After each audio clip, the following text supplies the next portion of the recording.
Well, if that's the case, let's... Yeah.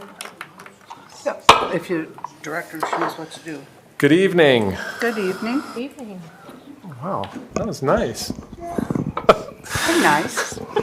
Welcome to the March 7, 2022 regular school board meeting of the Marshalltown Community School District. Welcome to those of you here in attendance with us this evening. Welcome to those of you tuning in via the live stream or joining us virtually. Couple of things before we get going. There's a pink sheet on the speakers table if there's anybody here who wants to sign up for public comment. Please keep in mind if you do sign up for public comment that you will be limited to 5 minutes to speak. State law prohibits discussing specific employees of the district or their job performance. Please also keep in mind that per district policy, the board will not be permitted to respond to any comments that you do have. With that said, let's introduce the board members here at the table with me tonight. To my right, Zach Wall, Bonnie Lowry, Jan McGinnis. To my left, Sarah Faltis, Leah Stanley. Here at the center table, Paulette Newbold, the board secretary. I am Sean Heitman. Our student school board members this evening, Phoebe Hermanson and Aaron Seeberger. And joining us virtually from an undisclosed location, Dr. Theron Schutte, the superintendent of schools. Would you all please? My office. Yeah. Well, now it's disclosed. So, would you all please join me in reading the mission statement of the Marshalltown School District? We develop learners who have the knowledge, skills, and positive mindset to successfully pursue a meaningful future through personalized learning experiences. And would you please stand and join me in the pledge?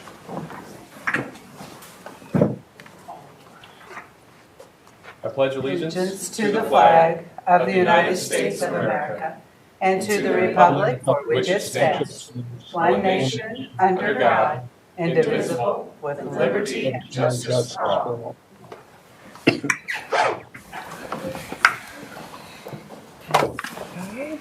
Are there any changes to the agenda?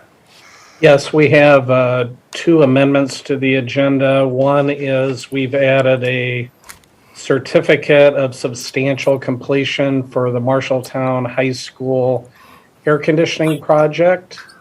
And then Dr. Ryan, I believe, has the other. Yeah, I added, on the personnel consent agenda, a resignation that was received today. Alex Bartles in IT. He is resigning effective March 18th, so we slipped that there on tonight's agenda. Thanks. With that, is there a motion to approve the agenda? So moved. Second. Faltis, Lowry. All in favor, say aye. Aye. Motion opposed, say no. Motion carries 6-0. Adam?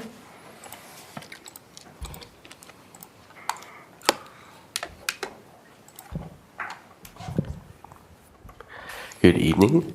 Tonight for recognition, we have members of the MHS Boys Bowling Team. They had another stellar season. This is a string of excellent performances from them. So they finished second overall at the state level. I believe they won state last year, and they had, I think, another runners-up finish the year before. So this is a very good team and a very good program. So we wanted to make sure they were recognized.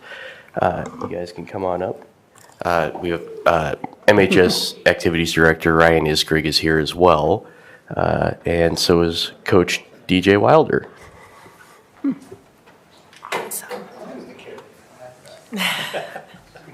Well, first of all, I just wanted to, okay, thank you.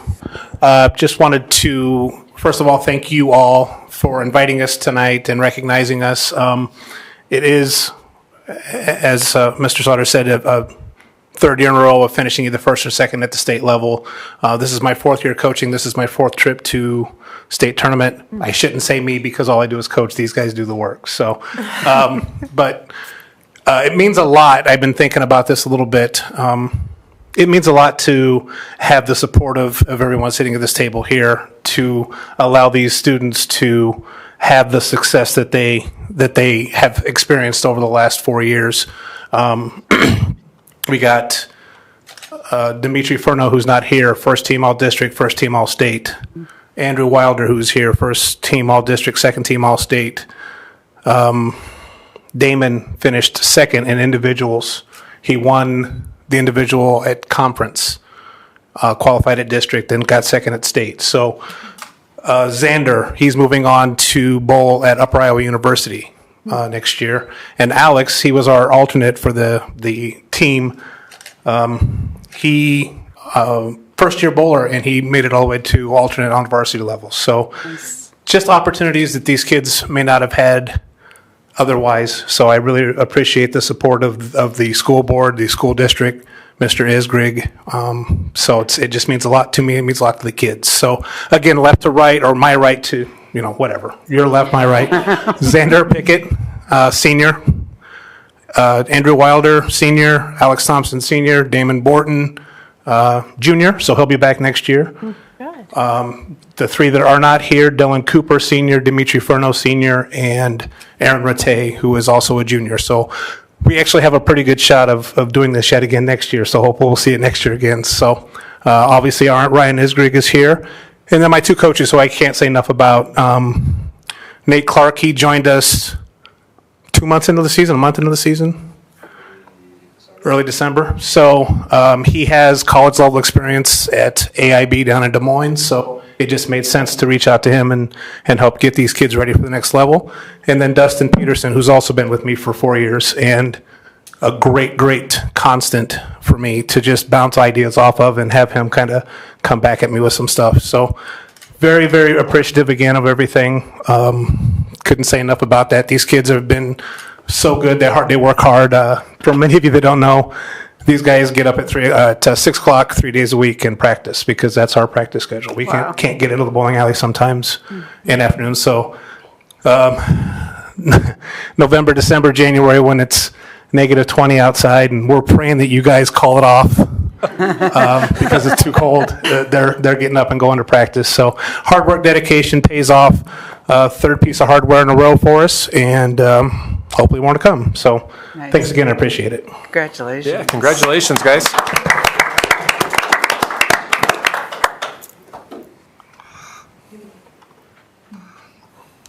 Nice trophy. Very nice.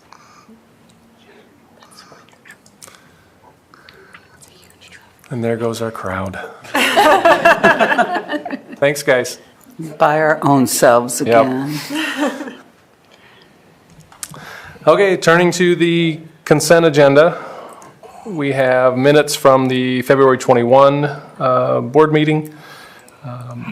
Personnel items. Dr. Ryan, anything of note beyond what you spoke to us about 3 minutes ago?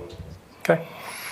Interagency agreements and contracts. We've got the ST Math annual service program renewal, an intergovernmental participation contract for Gear Up Iowa Future Ready program with Iowa College Student Aid Commission, an agreement with the Business and Educational Leadership Authority for Dr. Adolph Brown to provide a presentation to MCSD employees, administrators, and community.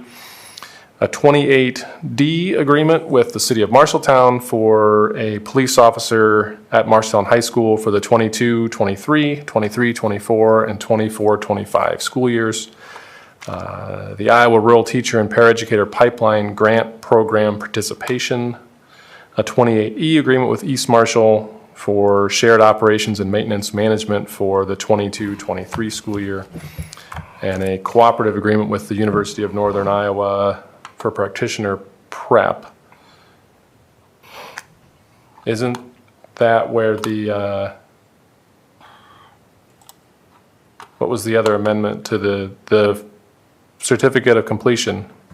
Yeah, there should be a certificate of completion for the Marshalltown High School air conditioning project. We had been holding on that for a bit due to some last minute things that needed to be taken care of, and they've now been handled to Mr. Golding's satisfaction. Okay. And then a interagency agreement with Iowa Falls for a level 2 student. Questions about any of those things? Turning to open enrollments. We have one for the remainder of this school year, and then 26 out for next year and 2 in for next year. Paulette, anything to note in bills? No, sir. May I have a motion to approve the consent agenda? So moved. Second.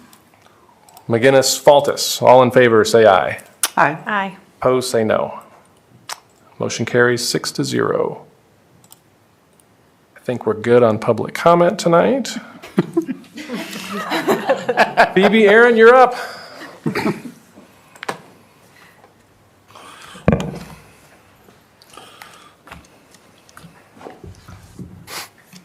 All right. Obviously, I'm Aaron Saberger. This is Phoebe Hermanson, and Haley and Taylor are not here today.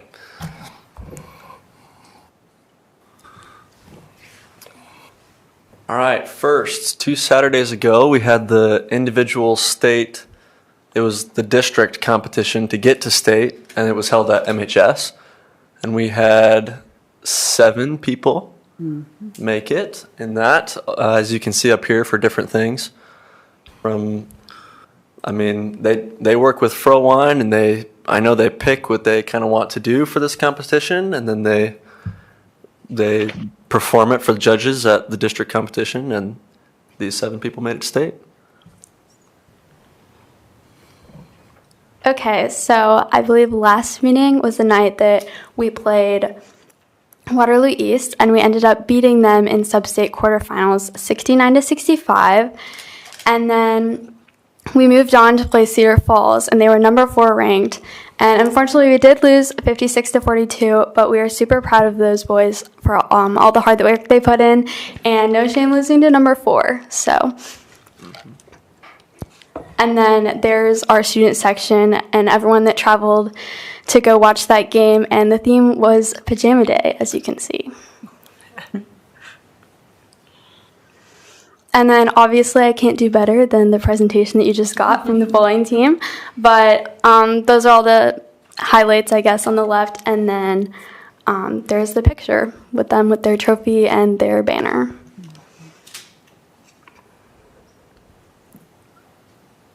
And then NHS is hosting a food drive at the end of this month. So we've been working on that with each school. We have groups assigned to each school that they're kind of in charge of advertising and leading the drive at each school.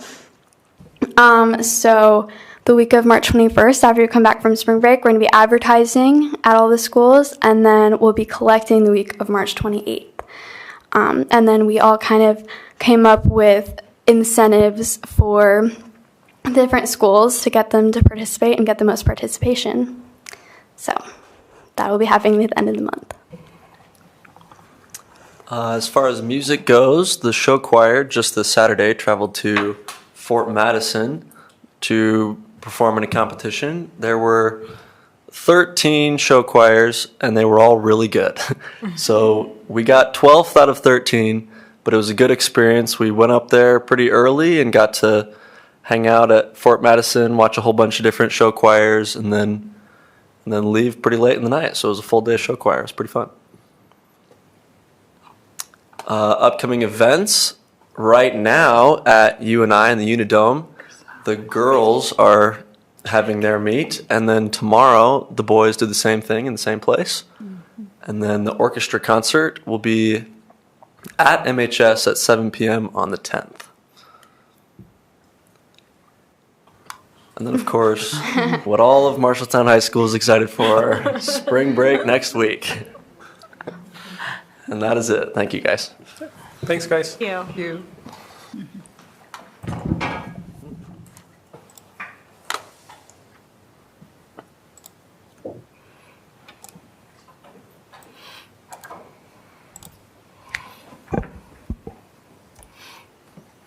Dr. Schutte? Thank you. As all of you probably recall, back in January of this year when Governor Reynolds gave her State of the Union address or condition of the state address, one of the things that she had announced was her intention to provide all in-person, full-time in-person classroom teachers pre-K-12 with a $1,000 bonus, retention bonus for finishing out their contractual obligations for this school year, 2021, 2022. In the last few weeks, we have participated in a couple different webinars to provide clarity around how this program of the governor's will work, as we looked more clearly at the number of people who would be positively impacted by the retention payment. It came out to approximately 325 of our 751 total employees. With the condition of pre-K-12 in-person and full-time classroom teachers, many full-time employments who are under teacher contract were not included in the governor's payment. Some examples would be our school counselors, our teacher librarians, our full release teacher leaders, our special ed behavioral strategists that serve the district, our virtual teachers for one of the first fully accredited virtual academies in the state, our district coordinators, supervisors, directors, administrators, and not to mention all of our hourly employees would not have been, or not an intended audience for those payments from the governor. I think most of us would contend that it takes all of us in order to put forward a high quality educational experience for our young people, and never more so than what it has taken over the course of the last 2 years as we've navigated and ridden the roller coaster that the pandemic and the rules, regulations, and protocols that have been placed upon us have provided to try to navigate it. Tonight I come before you to recommend that the Marshalltown Community School District Board of Education approve the use of our ESSER funds to ensure that all eligible Marshalltown Community School District full-time employees receive a $1,000 bonus using similar criteria as the governor's plan. So we are very thankful for the infusion of the funds that the governor has provided. And we're fortunate that by having taken a measured approach in our usage of the various ESSER funds that have been made available to us by the federal and state government, that we're in a position where we can comfortably make sure that all of our full-time employees are treated equally and with equal respect in regards to the effort that it's taken, both physical and mental, to serve our students, our parents, and our community. Part-time employees would receive a prorated bonus based on their assigned hours per day, eligible part-time employees. And in all cases, this is assuming, as the governor's retention payment assumes, that these people will be fulfilling their contract and their agreements for through the conclusion of the 2021-2022 school year. Probably as important would be that I would like for the board to also make a commitment of willingness to use ESSER funds in 2022-2023 to provide a similar retention payment for those full-time employees who qualify this year, who stay with us through the 2022-2023 school year, that we would make a similar retention payment, assuming that the state and federal government continues to allow the use of ESSER funds in this particular way. That, in my eyes, is really more geared towards retention in terms of Whereas this year's payment is, I think, more of a thank you and a short-term retention for the remainder of this year, making the offer to do the same next year, for which, once again, we're in a comfortable position with ESSER to be able to do that, assuming that the rules and regulations relative to the usage remain the same as we understand them today. Paulette, do you have anything to add? I don't think so. Other questions for Dr. Schutte or comments? I guess a comment I would have, I really like this. We're sending a message to our staff that has been dedicated, filled other roles throughout the community, throughout this last year. And I couldn't think of a better time to do this. I came here, stopped to fill up my vehicle. Prices are high, right? A lot of these people are hourly employees, and this is going to be a big boost to our staff. And I hope that we can retain them, and I hope this will help out for next year.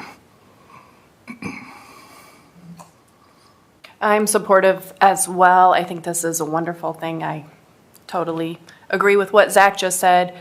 I am committed to doing the same next year if the governor, allows it in the same manner.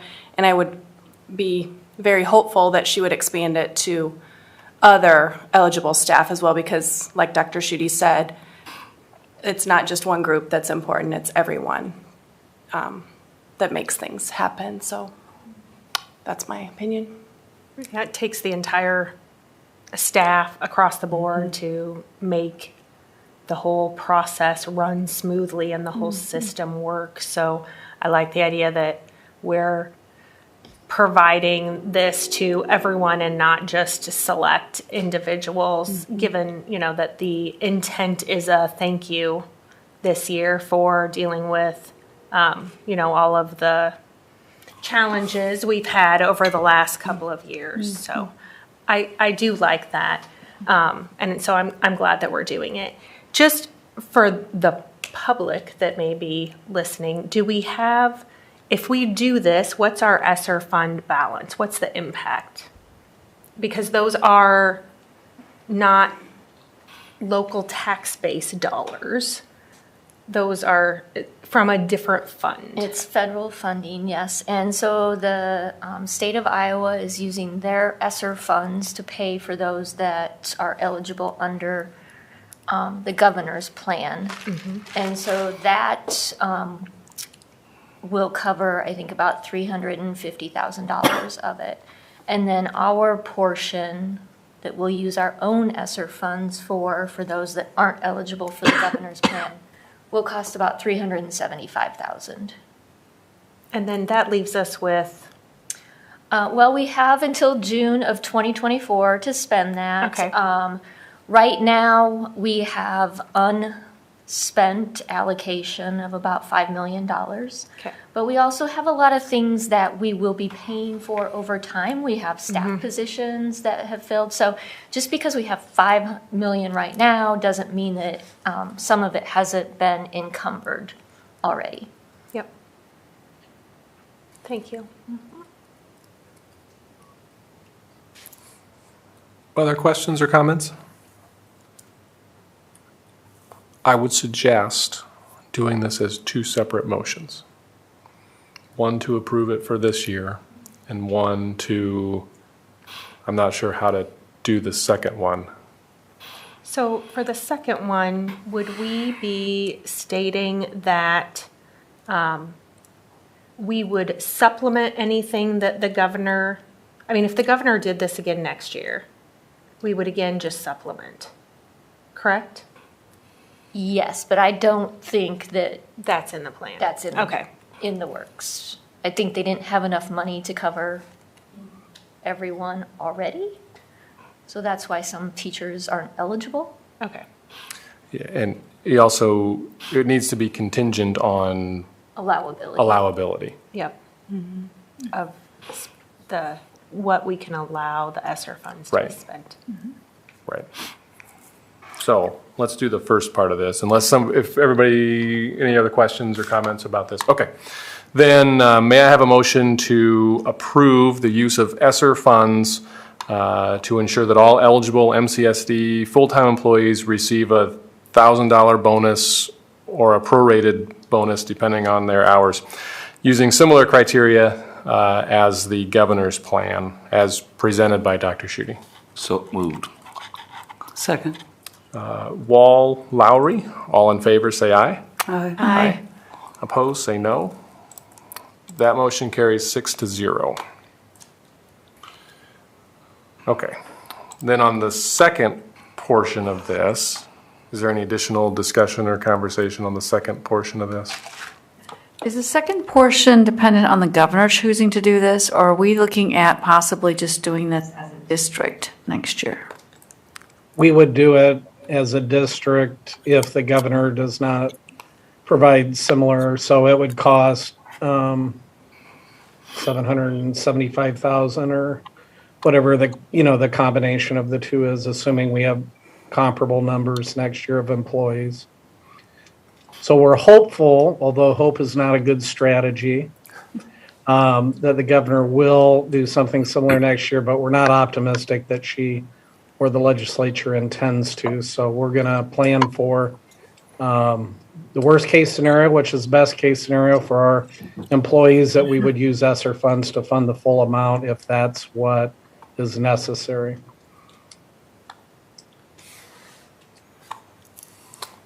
Okay, let me try and put something together here. You guys can wordsmith it too. May I have a motion to approve or indicate a willingness to pay a similar bonus to eligible employees next year, assuming that ESSER funds can be used for that purpose, using the same or similar criteria as this year? So moved. Second. Stanley And Faltis. can we use the phrase retention payment? Yes. Thank you.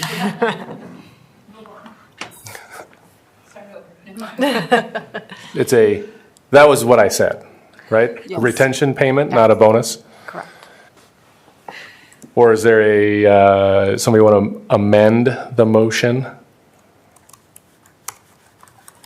to make that clear? I am in the motion that the payment next year be used as a retention incentive for our staff who meet the criteria that we're currently using to pay individuals this year who qualify for the retention bonus. Payment. For the retention payment. Throws it a bone. Yeah, retention payment, excuse me. Yes, That's good. Thanks, Bonnie. you're welcome. Is there a second? I'll Seconded. second. All right. Lowry, Stanley, all in favor say aye. Aye. Opposed say no. That motion carries 6-0. Thank you.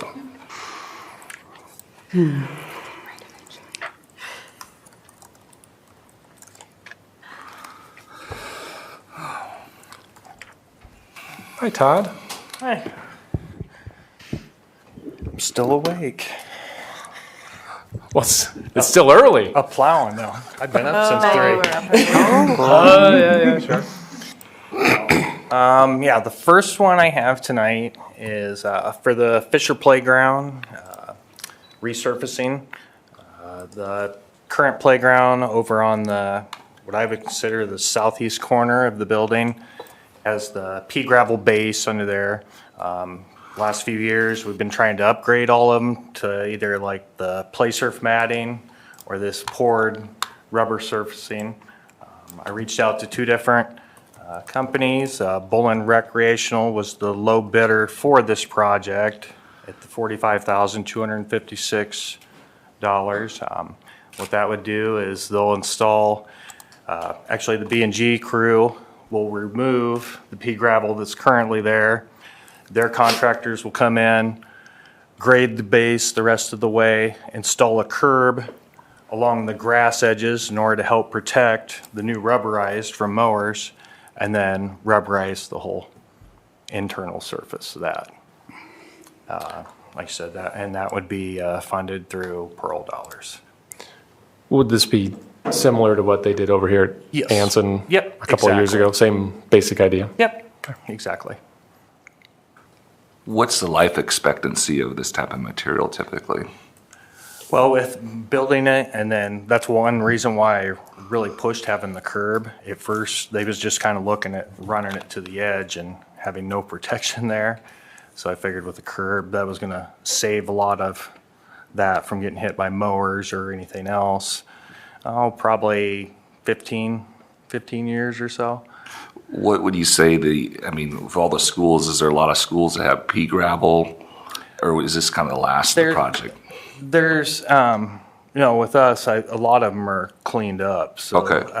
we still do have parts of Anson that has the mulch underneath it. But the last few years, we've been trying to move towards the up-to-date play surfaces. Okay.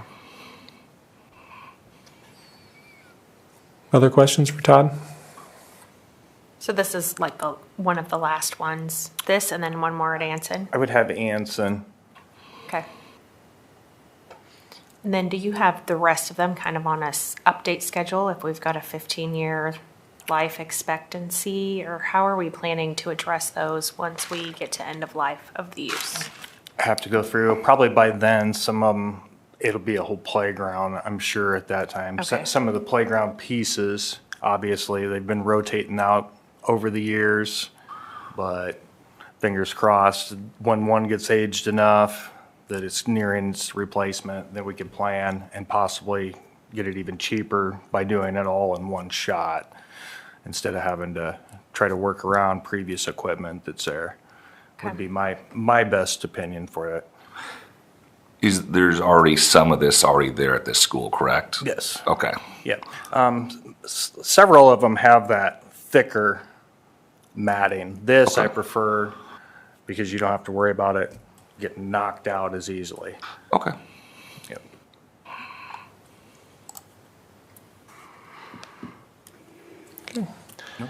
May I have a motion to award the contract with Bowl and Recreation to resurface the playground at Fisher in the amount of $45,256 as presented?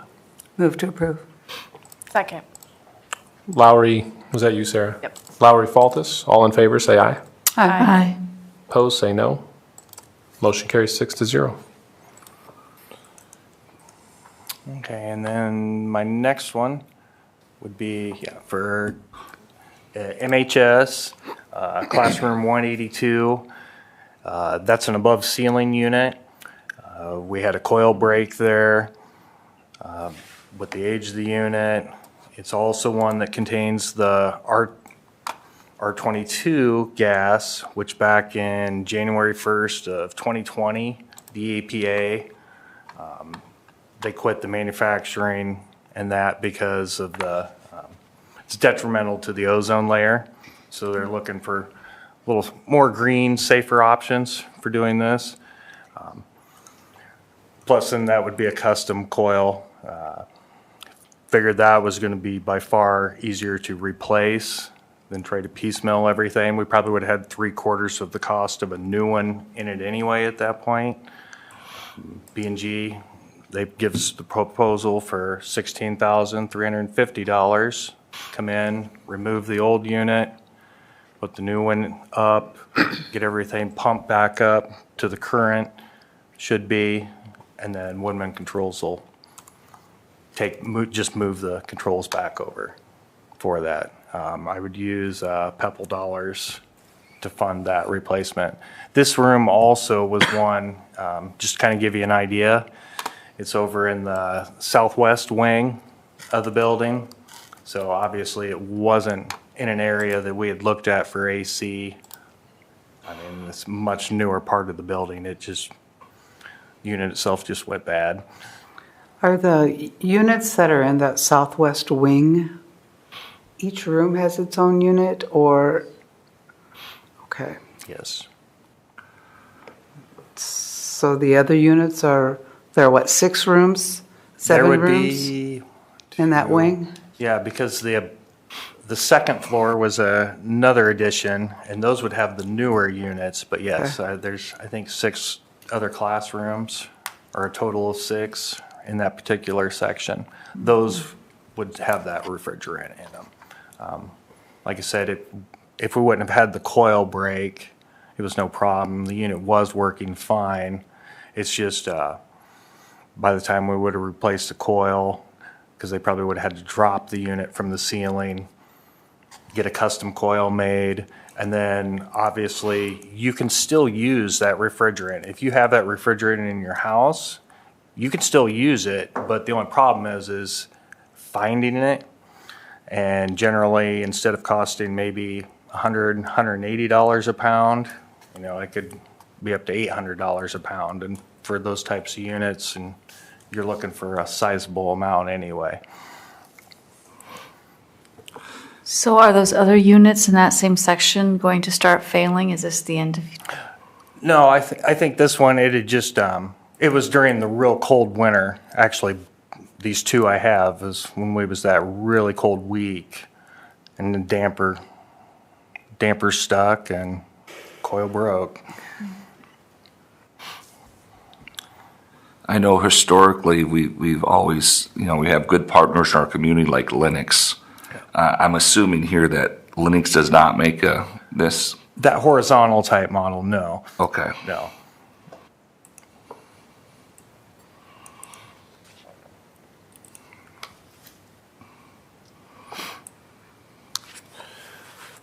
May I have a motion to approve the proposal from B&G HVAC in the amount of $16,350 to replace a horizontal unit ventilator in room 182 at MHS?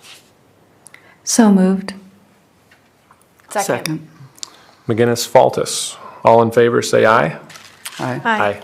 Opposed, say no. Motion carries 6-0. Okay, thank you. And the second one at MHS is room 15, or otherwise known as their piers. It's kind of like an office space area, several small rooms. Hence, that one had 2 units in there. Same thing, that coil failed on us, broke. It was air conditioning. You know, like when we did the AC study, it had air conditioning in the space. It probably wasn't the greatest, but they did have air conditioning. When I went through it with B&G, we looked at this space because of the old setup they had. I think initially when the room was built and they had the air unit there, then they came in later and added some of the office spaces to kind of give them some more. So a lot of the duct work and everything probably wasn't helping situations the best. So when I talked to B&G, I said, let's rework the duct work. As you notice on this one, we would have a Linux unit that we could get for the space and take care of both heating and cooling side, and should handle the space much more effectively than the previous unit that had failed. With it being failed, did you say it was from the weather related, or? What happens sometimes where you've got your fresh air dampers, a control had failed on it. So then when it was that 20 below, that was just coming right in across those coils, and you know, you're always trying to circulate, but sometimes they still freeze up, and that's what happened. So is this, I should ask this on the last one too, Todd, is this work that will be done before it gets warm? Yes. Okay. Actually, when I talked to them, I said if I can't get it approved, I think they're going to try to look forward to getting in over spring break and at least getting a bunch of the duct, a bunch of the duct work done and some of that thrown in there. And then obviously once I have approval, they'll get the units on order. They should be able to get these much faster than some of the other stuff. Some of that's starting to be a little easier to get now than a year ago. Okay, good. Any other questions? If not, is there a motion to approve the proposal from B&G HVAC in the amount of $23,650 to remove 2 ventilation units that serve MHS Room 15 as presented? So moved. Second. Stanley Lowry, all in favor, say aye. Aye. Opposed, say no. Motion carries 6-0. Thank you very much. Thanks, Todd. Get some sleep. Yeah.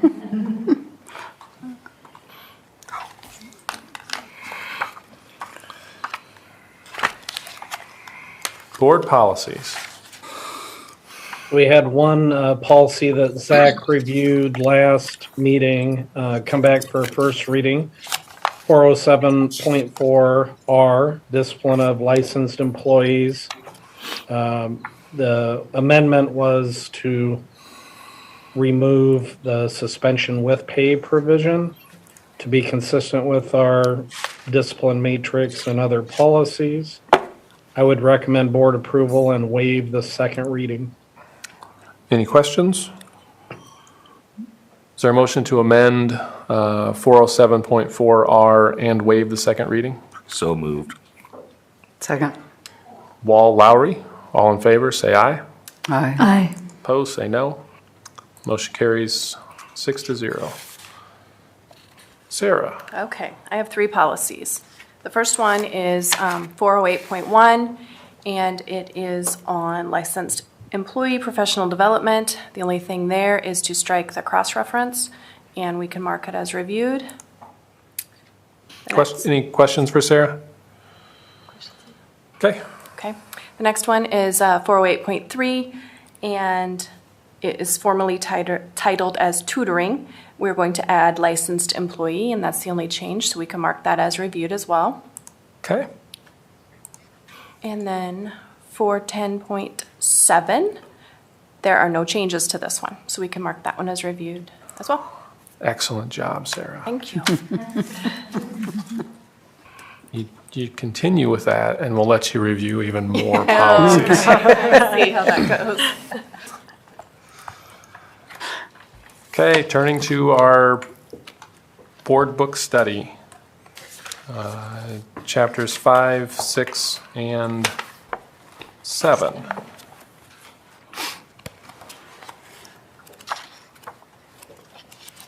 Who wants to lead off?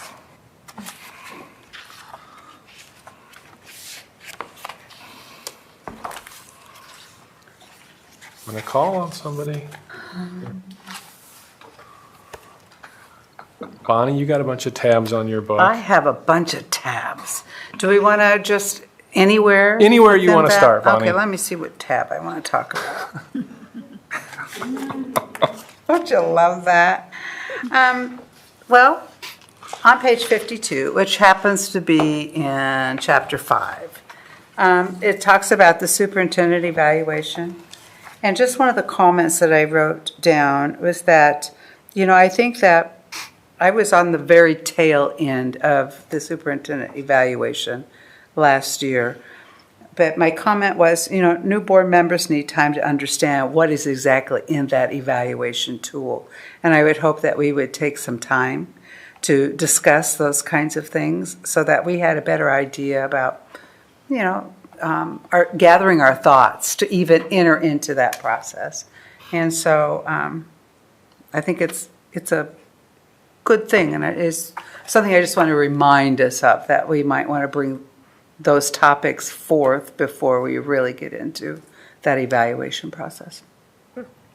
That was an area, Bonnie, that I also had some comments, and just being a new board member, some of the things that, stuck out to me, they're talking a lot about targeted outcomes with concrete targeted objectives, and I feel like right now I've seen what we have here, but I don't think I've internalized these as concrete targeted objectives for how, so I feel like I'm missing something currently. So that's one of the things that hopefully tonight we can talk about I a would little bit think later that as well. as you go through the quarterly reviews, Yeah. which we're doing tonight, I think that will help. And I think it's just going to take time to see. It's really extensive, and there's a lot to it, and you'll start to see more of that. So I think that it might be a good thing to learn more about it when you first come in versus, now it's March. Well, and as Yeah. we're going through the first quarterly, To right, kinda I feel get like a that's where little- I'm gonna learn what's actually happening. We're building the plane while we're flying it rather Yeah. than looking at the parts ahead of time to see how they might fit together. Good analogy, I like Thank you. that. And I actually highlighted the area on informal interaction because I felt as a new board member that would have been really helpful. But I don't know when we do it because I know people are working and that type of thing. But he says, he brought up this example that board and staff members sit together at a five-person round tables. And this is like for a couple of hours before the quarterly board meeting. And we've never really done anything like that. And I don't know how you do that and get around open meetings laws, but it's supposed to be informal and a chance to talk. And it sounds like sometimes central office staff or teachers would be at some of these meetings. And so that's something I'd like for us to think about, but I don't exactly know how we would make it happen. But I think it might help with communication.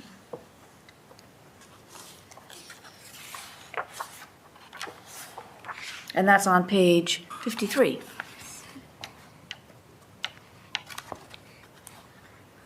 Claire, did you have any thoughts you wanted to share? I would just, oops. Yeah, I would piggyback off of what Jan said. I think there's a lot of different ways to handle, I guess. I mean, the informal things are more like the social team building, getting to know one another types of things. We always have to be guarded against, having too many board members, so that it isn't a violation of open meetings law. And I have been a part of boards in the past that for periods of time got together in groups of 2 or 3 with the superintendent, on maybe it was a quarterly basis or something at a different location. Maybe it was a restaurant somewhere in the public. That can sometimes send messages to people to, if they see a certain collection of board members with the superintendent. So, obviously if there was concerns relative to equity and in our board members having the same, information, I think we would definitely want to look at maybe some different ways that we can try to improve that. I'm not aware of that being the case. I think we try to be really transparent, either on an individual basis, with items of urgency, or on a collective basis with points of information for most. The thing that I found quite intriguing, and I've worked with 4 different school boards over my 37 years, of which I don't countless board members with, the changing of the guard, but none of the boards that I have ever worked with, the board that we have here is probably more engaged in the governing work through their commitment to the subcommittee process than any board that I've worked with in terms of hours vested and time committed, and being oftentimes involved on relatively ground level. I mean, at the end of the day, administration needs to make a recommendation for which hopefully the board is supportive of, but that only happens with major things through working collaboratively with board members and administrators and other stakeholders in order to get us to that point of recommendation and to get us to a point of a plan of moving things forward. But this idea of a governance committee, kind of a committee over the committees, is kind of a foreign concept to me, because I've just never, till I read about it here, experienced it or even spoken with anyone who operates in that type of fashion. So I think it'll be interesting for me to inquire more of my colleagues, particularly like within the UEN, to see, what kind of structures, if any, different than what we have exist, or, if we take the opportunity in the future to, for example, go out to the National School Board Convention, there may be more information available and some examples that we could take a look at of school district organizations that operate in that capacity. On the one hand, I'm all about trying to make things as efficient and as effective as possible and as time sensitive as possible in terms of the amount of time we expect volunteer board members to commit to this role. But the most important thing is we want, at the end of the day, for board members to feel like they're being meaningfully engaged in the decisions that help guide the direction of our district. But I'm just not familiar with it, so it's been intriguing to me to read about that practice. Yeah, I will say of the 3 chapters, there's probably some recency bias, but chapter 7 was the one that I was the most interested in. Me too. I agree. I just felt like that's our main role, is governing. And so to hear about that governing committee and just all the different ways that you can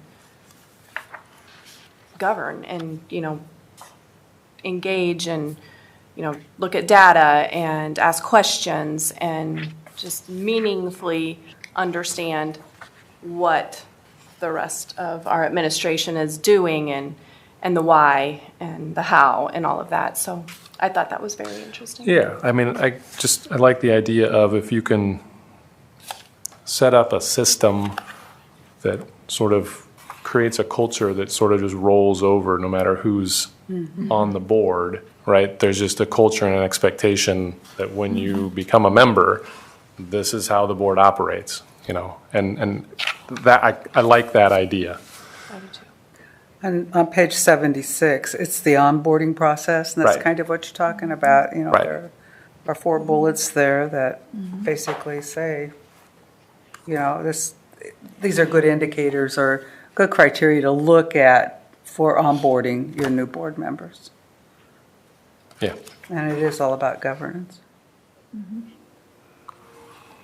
I must have been really focused on metrics when I made my notes, because the other piece that I, focused in was on 78, where you're talking about setting like individual board member targets. Okay, so what should our individual board member targets be, and do we have them? And I just don't know what they are. I mean, so that was kind of my notes that I made in that area. Yeah, I mean, I don't know, to my knowledge, we have never sat down and formally talked about what each individual board member's targets should be, right? I started in on that. I thought, what is that going to be? And then I was like, oh yeah, that makes sense. Like, show up to meetings, be prepared for meetings, offer your input on things. Like, yeah, all things that we should all be doing. But to actually formalize that was an interesting idea to me. So. And I found he once again talked about this idea of meeting, and the one, I'm on page 77, same chapter, where he talks about having an annual day-long governance work session involving all board members, the superintendent, senior administrators, for the purpose of fine-tuning the board's role, structure, and process, as maybe a way to make, as a procedure maybe, for setting these targets and standards and, a vehicle. Anyway. Yes, but I also found 7 went beyond highlighting. I have little stars and underlining notes. So.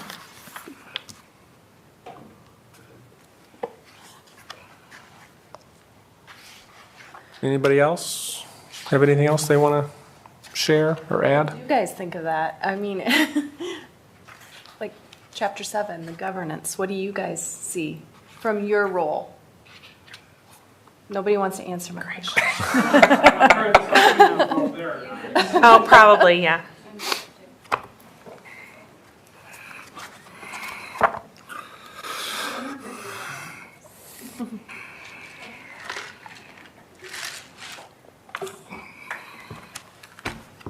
You want to You go first. Okay. Well, I find it interesting. So before coming to Marshalltown, when I worked for a Heartland Area Education Agency, they actually had a committee like that. There was a committee that was governing the board there, making sure that everyone was clear on their roles, their responsibilities, their action steps, and how they were going to determine targets and indicators. So it happened only for a couple years. It was still pretty new to them, but it was something that was really interesting because I had never seen it work that way. I think if the board members were still available and you could interview them, they'd probably give you some mixed feedback on how that went. Some really thought it was a great process to have everything cleared out. Others, I heard feedback of, I think we could figure this out ourselves. I don't think we would need someone to walk us through this. Yeah. Well, as I've been listening to you, I have been thinking personally, I probably need to be more disciplined in looking at the laminated sheets of paper that are below all of our computers. There's goals there that I know Theron has listed for his superintendent role, but there's also goals listed for the board. I don't know how frequently, even though they're highly visible, we look at those. And I think some of that ties back to Chapter 7, and maybe you're not giving yourselves enough credit for the work that you do. When I was reading, I was really thinking through how fortunate we are to have professionals. Each one of you are very highly professional with your collaboration, and when we've had opportunities to interact with you, it's been really great to see the engagement and the care, the passion that you have. So I wrote down we need to be people first and just continuously work together. But ultimately, it kind of sounds like maybe there's some people who are new to the board or somewhat new to the role and really aspire to be that, on target board member that this is suggesting to be, and you're looking for ways to continue to grow. Which I can't imagine a better situation because my job is to help teachers grow. So it's awesome to hear that out of our board.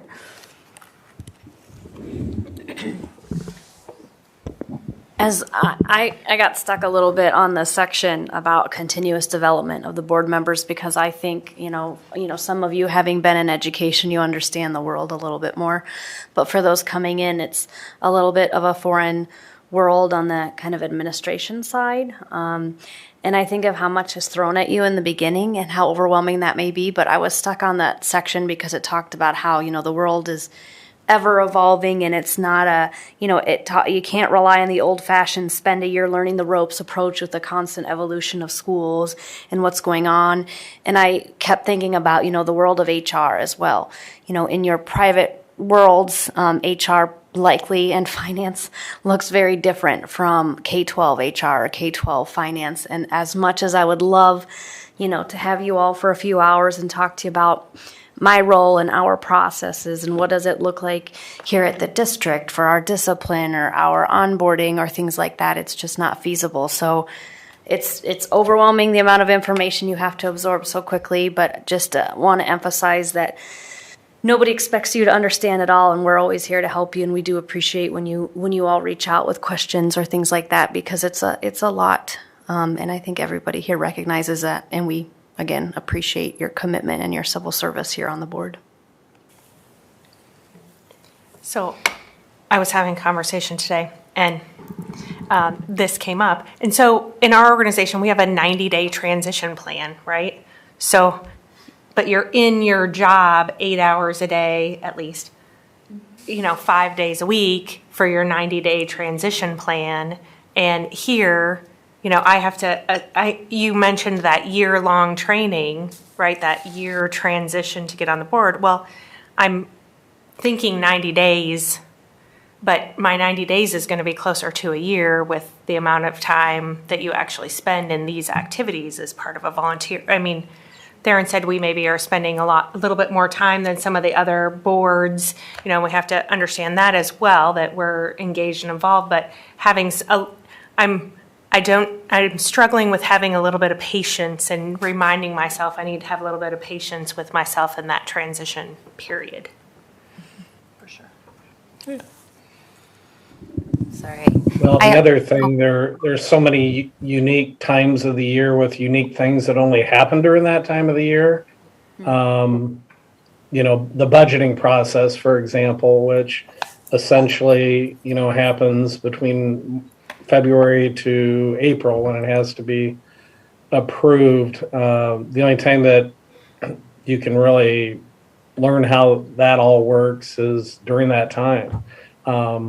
With the exception of usually in the fall, we're looking at the end of the year, in terms of how the previous year ended up. So I do think that there's some merit in it taking a full year. The other thing which, to the point earlier is that the former board, basically was here for the first half of the year for my tenure, and now the new board is here for the second half of the year. So the former board was there for my first quarterly review, and now the new board will be here for my second. So it's totally understandable that there still is a lot to learn on in terms of how that process works, and we'll try to clear some of that up today. Right, and I mean, to that point, Leah and Zach in particular, you weren't even here when we met. You weren't part of the goal setting. Right. Right? But you're going to be part of the evaluation. So, yeah. Shauna, you were going to say something. Oh, I was just going to say that, you really do a divide and conquer technique really well. And we do that as well, right? Within our central office admin team, working together as a system and then coming back together and sharing at the end of the meeting. How did SIAC go? How did TQ go? The different equity, different committees that you're on. You're working as a system, and that's necessary to try to eliminate this. I have another full-time job, but it's a volunteer job, and I don't know how to carve out time for anything else. So it's just, we really appreciate the time that you do give, and I think working together as a system is the smarter, not harder kind of way to do it.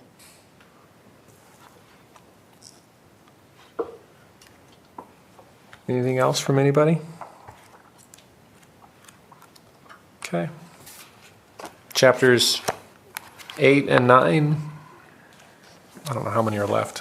Where will that? I think there are 11. Are there 11? So we'll do 8 and 9 for next time and then finish up in April? Sure. Sounds good. All right. Yes. Okay. Adam, you got anything?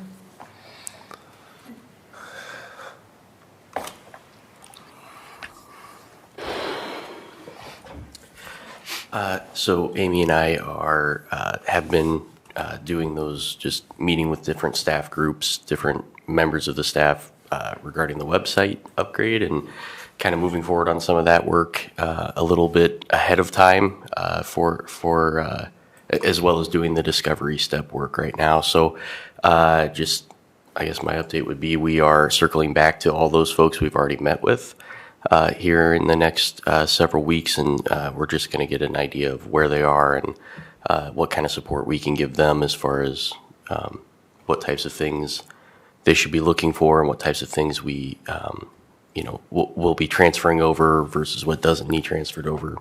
So the website's very much kind of front and center right now and trying to get that done in a high quality way. Okay. So. Thanks, Adam.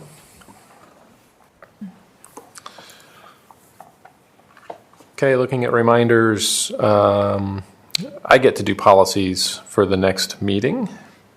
Let's see, we've got a few committee meetings coming up. The Insurance Advisory Committee this week, ACER in a couple of weeks, and then SIAC in April, Teacher Quality in May, and the Equity Committee in May.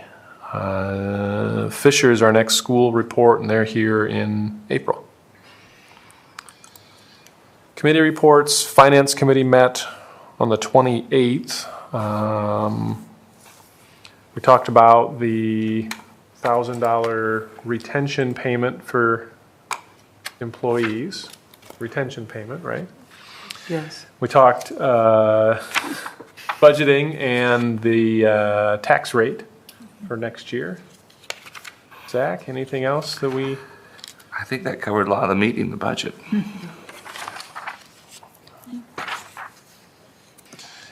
Anything for future agendas that anybody would like to see? You know, I think they covered it earlier, but the art show.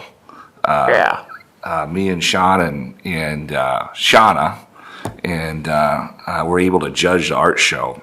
And I tell you what, these kids, it's amazing the artwork they can do. I am very impressed. Very impressed. And hopefully we can hear or see some of the board can see some of the pictures and some of the artists. So the stuff that you put a sticker on that won an award will be framed, and then that gets hung here at central office. So everybody will get a chance to see it here.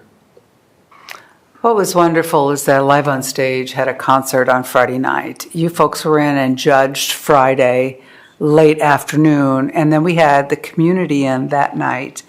They took time to look at the artwork, which was wonderful. And then it was also up on the walk going into the commons area. And so they saw what was down on the auditorium entry level, but then we have a lot of folks that use the steps of the elevator to use the upper section, so they got to see all that artwork up there too. So it's really nice when you have a community event there at the same time that you're displaying student work, because a lot of people were exposed to the work of our students from this district, so it was good.